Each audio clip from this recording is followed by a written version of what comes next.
Pernah nggak kamu mikir, berapa banyak waktu yang kamu habiskan buat lihat layar?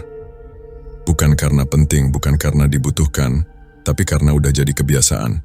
Bangun tidur langsung buka HP, mata masih sepet tapi jempol udah geser-geser layar.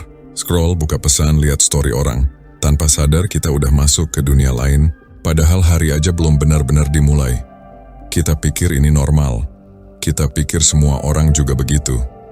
Dan karena itu, kita nggak merasa ada yang salah.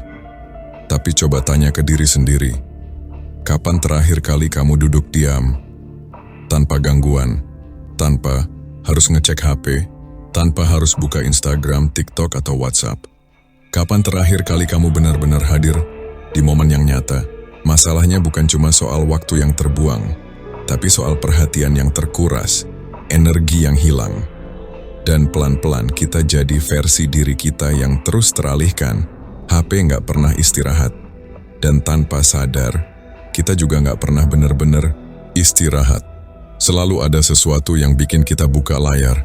Notifikasi, pesan, komentar, like, suara ting, kecil, yang pelan-pelan membentuk kebiasaan baru. Kebiasaan buat nggak bisa diam, nggak bisa bosan, nggak bisa sendirian, bahkan dengan pikiran sendiri. Dulu kita duduk bareng orang yang kita sayang dan ngobrol dari hati ke hati. Sekarang kita duduk bareng, tapi semua mata nunduk ke layar. Kita bilang quality time, tapi nggak ada yang benar-benar saling hadir. Kita jalan-jalan ke tempat indah, tapi lebih sibuk cari sudut bagus buat difoto daripada menikmati tempat itu sendiri. Kita makan enak, tapi lebih sibuk foto dulu, edit, upload, sampai lupa ngerasain rasa makanannya. Kita hidup, tapi lupa ngerasain hidup. Yang lebih gawat lagi, kita mulai ngukur diri dari layar. Berapa banyak like, berapa banyak views. Kenapa postingan orang lain keren banget, kok hidup gue gini-gini aja? Dan disitulah kita mulai tenggelam. Tenggelam dalam perbandingan, dalam rasa nggak cukup, dalam ilusi bahwa semua orang bahagia, kecuali kita. Padahal itu semua hanya potongan kecil yang mereka pilih untuk ditunjukkan, filter, sudut terbaik, momen terindah. Tapi kita membandingkannya dengan hidup kita yang nyata, yang kadang berantakan, sepi, gak menarik buat difoto. Kita kehilangan rasa syukur, kita kehilangan fokus, dan yang paling parah, kita kehilangan koneksi bahkan dengan diri sendiri. Notifikasi kecil itu, yang kita anggap sepele, ternyata punya kekuatan luar biasa. Satu bunyi bisa ngubah mood. Satu pesan bisa ngambil perhatian. Dan sekali layar kebuka, kita bisa hilang di dalamnya selama berjam-jam. Pernah nggak kamu buka HP cuma buat cek jam, terus malah scroll 45 menit tanpa sadar? Itulah kekuatannya. HP nggak cuma jadi alat, tapi udah jadi pengendali. Pertanyaannya sekarang, siapa yang sebenarnya mengendalikan siapa? Kita yang pegang HP, atau HP yang udah pegang kendali atas kita? Coba kamu lihat waktu screen time kamu minggu ini, berapa jam? Dan kalau semua jam itu dikumpulkan, apa yang sebenarnya kamu dapat?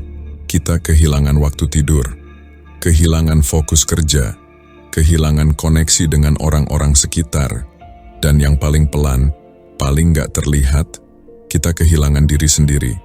Tapi kabar baiknya, kita masih bisa kembali. Masih bisa berhenti sejenak dan sadar.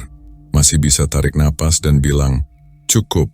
Detox digital bukan soal lepas sepenuhnya. Bukan soal jadi anti teknologi. Tapi soal ngerti batas. Soal hadir penuh di momen yang nyata. Coba mulai dari hal kecil. Matikan notifikasi yang gak penting. Taruh HP pas makan. 1 jam sehari tanpa layar. Atau weekend tanpa medsos. Karena ternyata, yang kita cari selama ini bukan di layar, tapi di luar layar. Kedamaian, koneksi yang tulus, rasa syukur, kesadaran, itu semua ada di dunia nyata. Kita cuma butuh hadir, benar-benar hadir, waktu kita terbatas, dan tiap detik yang kita habiskan tanpa sadar, gak akan pernah bisa kembali. Jangan sampai suatu hari nanti kita menyesal karena terlalu lama sibuk lihat layar, sampai lupa melihat orang-orang di sekitar, sampai lupa melihat hidup yang nyata. Tarik napas, letakkan HP, lihat sekeliling. Mungkin Itu awal dari kamu kembali, jadi dirimu yang utuh. Terima kasih telah menyaksikan video ini di Return Stoic. Kami berharap pembahasan tadi memberi Anda wawasan tentang sisi lain kehidupan selebgram yang seringkali tersembunyi di balik postingan glamour. Ingatlah, media sosial bukanlah ukuran nilai diri atau kebahagiaan. Yang terpenting adalah menjaga keaslian diri, kesehatan mental, dan hubungan yang nyata dengan orang-orang di sekitar kita. Jika Anda merasa video ini bermanfaat, jangan lupa untuk like, komen, dan subscribe untuk terus mendukung channel ini. Sampai jumpa di video berikutnya. Tetaplah hidup dengan kebijaksanaan, kejujuran, dan inspirasi.